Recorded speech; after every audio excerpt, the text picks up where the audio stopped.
Ở đây hành lang thì nó hơi hẹp chị ha. Đúng rồi, cái mà điện là chị không thích nhất là cái chung cư này là hành lang nó khá là hẹp, chỉ có 1,4 m thôi. Never thought I'd be so far from home. Never thought our love could grow so cold. Never thought we had to run through burning fire. Never thought I had to miss you and I. Hi, xin chào quý khán giả của kênh Home Review. Thì hôm nay lại được gặp chị Trang, một trong những người chị mà đã cho Huy rất là nhiều kinh nghiệm trong cái việc đầu tư bất động sản. Thì không biết là hôm nay chị Trang đưa Huy và khán thính giả của Home Review đi đâu đã? Em thấy hơi giống Hồng Kông đúng rồi, giống những cái shop, những cái đường phố đi bộ ở Hồng Kông. Dạ, rất là thì đẹp. cái chung cư này là chung cư Vista World. Vista World, của chủ đầu tư Capital Land. Capital Land, một chủ đầu tư của Singapore phải không chị? Đúng rồi. Thì hiện giờ cái chung cư này nó nằm ở phường Thạnh Mỹ Lợi, quận 2. Thạnh Mỹ Lợi, quận 2.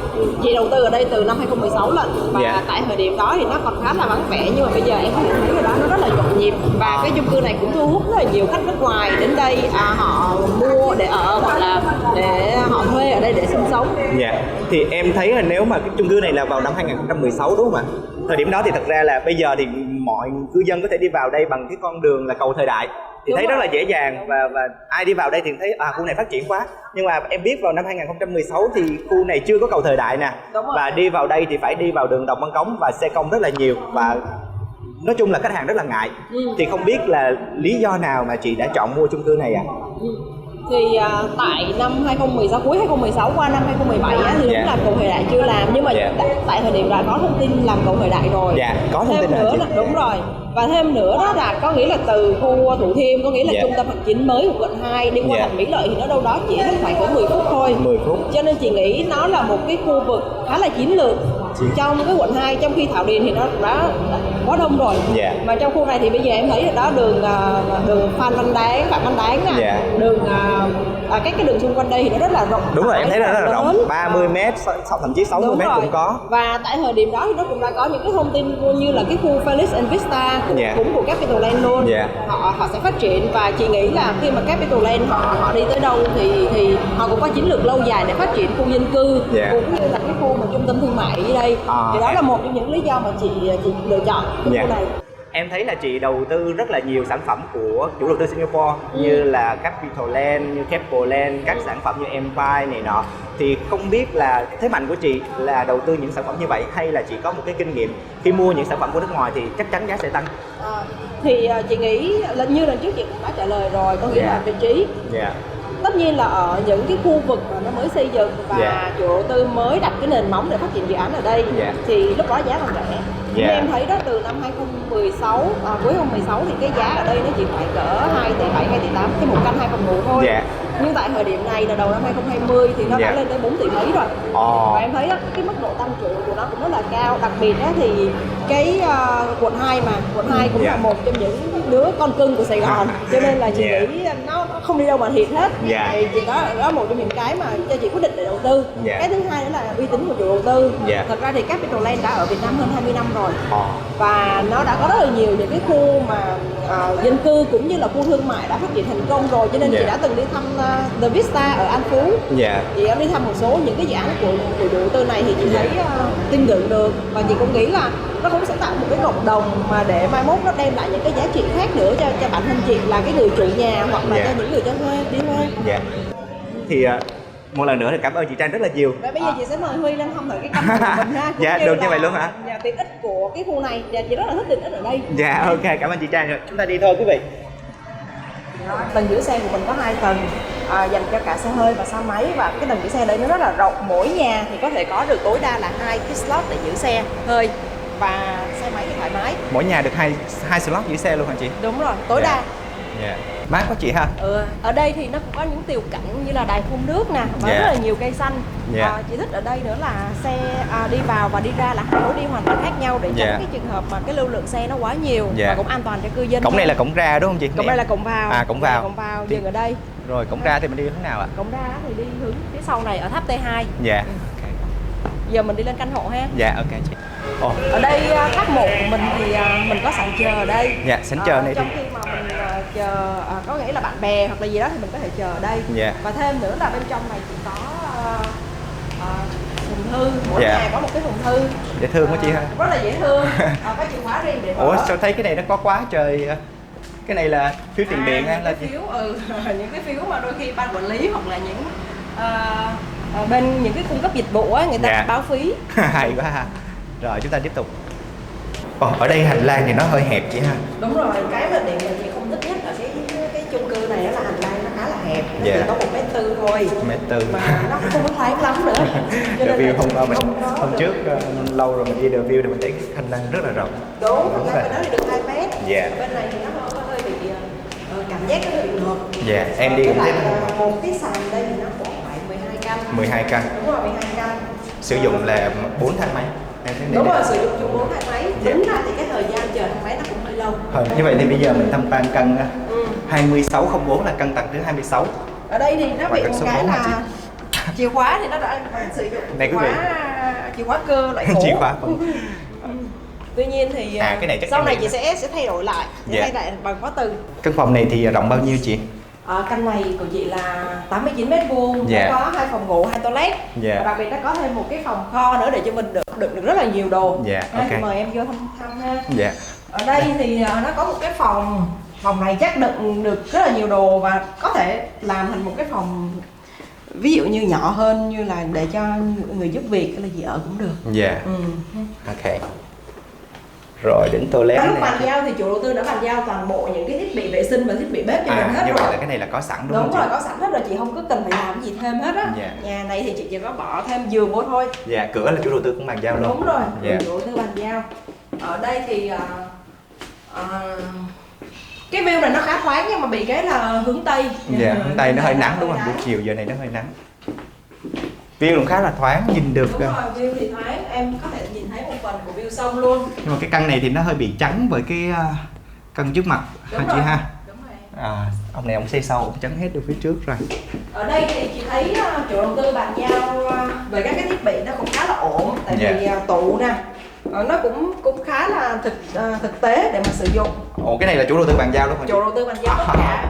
Vậy hầu như mình không phải mua gì. Rất là thích cái gương toàn bộ như này. Này có thể làm Mega nó rất là cái thiết bị vệ sinh và thiết bị bếp cũng chỉ sử dụng những cái thương hiệu mà có tiếng thôi. Chị thấy rất là ổn. Johnson Swiss. Thiết bị vệ sinh của chúng ta. Rồi, ok. Ra thì Huy đi xem rất là nhiều chung cư thì cái bố trí về căn 2 phòng ngủ với lại toilet thì nó cũng giống nhau. Ví dụ như là 2 phòng ngủ 2 toilet hay 2 phòng ngủ 1 toilet. Thì ở đây ngoài cái mình tham khảo ở đây thì Huy nghĩ là những cái gì mà chủ đầu tư nước ngoài nó khác biệt so với Việt Nam nó nằm nhiều ở phần tiện ích đúng không chị? Đúng rồi em, có nghĩa là khi mà chị mua ở đây thì chị được các bạn tư vấn rất là kỹ về tiện ích của khu vực này và chị rất là thích là nguyên một cái tầng 5 nó kéo dài qua 4 cái tháp luôn.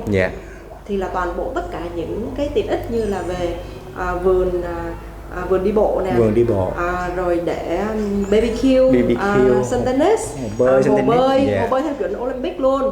Và đặc biệt là nó có một cái phòng gym 360 độ, vừa tập gym vừa có thể ngắm được mọi người đang bơi. Và đặc biệt nữa là rất là nhiều những cái tiện ích khác mà chị nghĩ là chỉ có riêng ở đây mới có thôi đúng không chị? Đúng rồi. Dân ở đây rất là thích. Thật ra thì Huy rất là nghe cái phòng tập gym mà đến 360 độ đây cũng lần đầu tiên được nghe thôi. Thì bây giờ chắc là nhờ chị Trang đưa Huy cùng với lại khán giả của Home TV đi xem tiện ích chị ha. Ok. Cảm ơn chị Trang rất nhiều. Bây giờ chúng ta đi xem tiện ích thôi. Ở đây là cái khu tiện ích ha, ở lầu 5. Ở đây thì em thấy rồi đó, cái khoảng xanh của nó rất là nhiều. Ở bên cái tay phải của mình đây á, Huy là cái khu vui chơi của trẻ em. Có thể vui chơi đây đó là an toàn. Và người lớn thì có thể đánh tennis ở đây. Sân tennis thì chị phải book nha, book trước. Phải book trước hả chị? Đúng rồi, phải book trước qua cái app của cư dân. Cẩn thận đi. Ở đây này chơi an toàn quá ha, mình không phải lo gì hết. Ở đây thì chị cũng giới thiệu luôn là nó sẽ có cái khu BBQ là cái khu mà thực hiện đồ nướng. Ở đâu chị? Bên góc bên phải này. Bên góc bên phải em không thấy cái lò nướng rồi. Có một cái thôi đúng không? Đúng rồi. Đó. Đây và được cái là nó sẽ có rất là nhiều bàn khác nhau. Và thêm nữa là mình có nguyên một cái phòng kia mình gọi là phòng hội nghị cư dân. Phòng hội nghị cư dân. Ở đây trước mặt Huy là phòng gym 360 độ. Phòng gym 360 độ chị nói. Ở đây thì mình có nè, cái khu vui chơi ngoài trời cho trẻ em, cái khu vườn xanh ha, khu sân tennis và phòng thay đồ. Khi mà mình đi tắm ở dưới đây thì mình không có lo lắng gì hết, mà mình có phòng thay đồ dưới đây luôn. Bên tay phải của chị là phòng gym. Phòng này thì gym 360 độ. 360 độ. Tại vì sao tất cả bốn mặt đều là kiến hết. Và hầu như nếu mà theo chị nhận xét đi ha, đây là cái phòng gym lớn nhất luôn hả chị? Tất nhiên là nằm trong cái chung cư nha. Đúng rồi, em cũng thấy nó rất là lớn và rộng nhất ở đây rồi, tại vì nó có rất là nhiều máy, cái thiết bị thì khá là đầy đủ, dành cho tập gym chuyên nghiệp luôn. Và đặc biệt ở đây thì em có thể nhìn toàn cảnh ra cái khu tiện ích của chung cư này.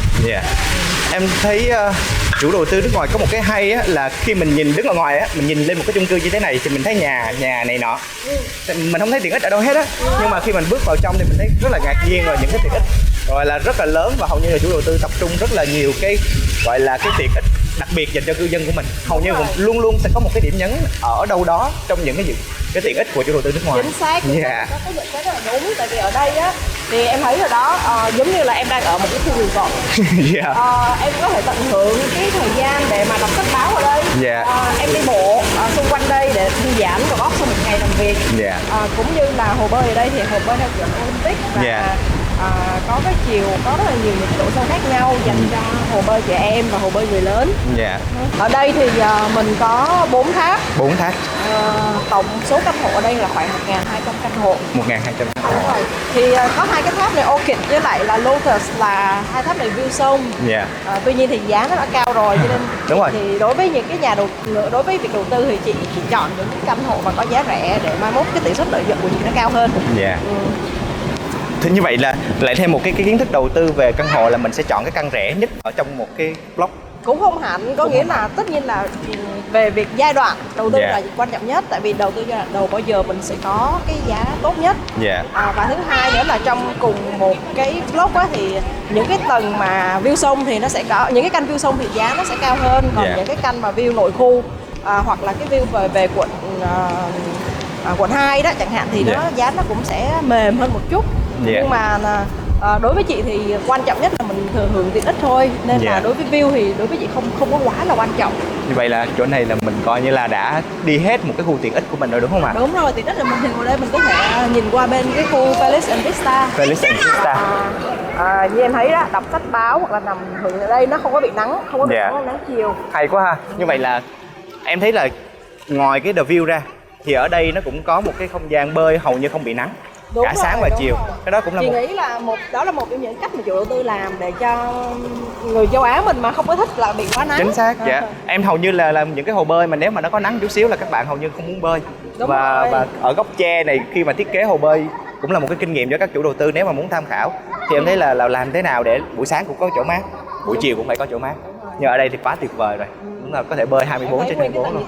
Tiện ích này nó rất là rộng và nó sẽ có cái lối đi bộ cho người muốn đi bộ từ qua cái dọc chiều dài của cái tầng tiện ích này luôn. Là chị Trang đã đầu tư ở đây rất là lâu rồi, cũng như là cũng có một khoảng thời gian sinh sống tới lui ở đây, thì không biết là cái khuyết điểm lớn nhất đây là gì ạ? Chị nghĩ khuyết điểm lớn nhất ở đây hả? Em như nãy chị có dẫn Huy đi qua chỗ cái hành lang rồi đó. Hành lang rất là nhỏ và chị cảm giác nó rất là ngột. Mà đó là điều chị không thích. Ở những chung cư khác cái hành lang nó bự hơn, và chị cũng ước gì ở đây nó bự hơn một chút thì chị sẽ có cảm giác nó không có bị ngột như vậy. Đúng rồi.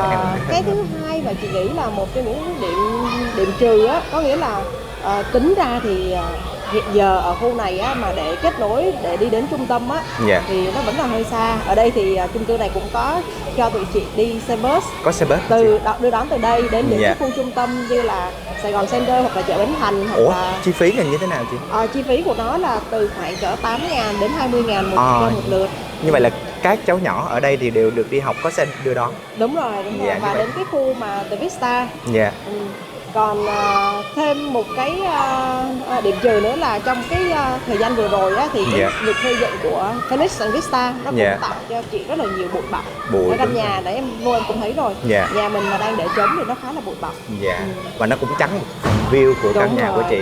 Cái view triệu đô đó là bị trắng một phần. Tuy nhiên thì những cái đó nó cũng chỉ là những cái nhỏ thôi, và chị cũng cảm thấy khá là hài lòng với việc mà lựa chọn một căn hộ ở đây.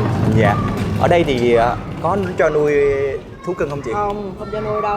Thì như đó vậy là một trong những cái điểm mà nếu mà gia đình nào mà có thú cưng thì họ sẽ rất là buồn, bởi như... vì không có được bất kỳ cái thú cưng nào được nuôi ở đây hết. Rồi thì thật ra là một lần nữa cảm ơn chị Trang rất là nhiều. Chúng ta chắc chắn sẽ còn gặp nhau nhiều đúng không ạ chị Trang? Rồi.